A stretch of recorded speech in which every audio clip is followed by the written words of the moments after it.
What about frame rates and lens choices? I would probably shoot everything in slow motion, just because, particularly with the slider, if you get a little bit of give on it, it will help kind of hide that a little bit.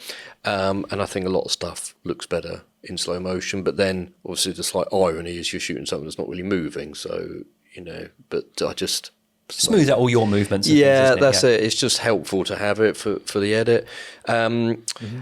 I would shoot everything on a wide, probably my 1835. That would be good. But then, depending on what there is there, you'd get some close-ups maybe of the oven things, or it's stuff like that. Like, I wouldn't do close-ups in there on like cushions and plant leaves and stuff. It's pointless. Like, I can see it all in the room, and seeing what the fabric of the cushion is not going to make me buy the place or rent it. We're getting close-ups of practical furnishings.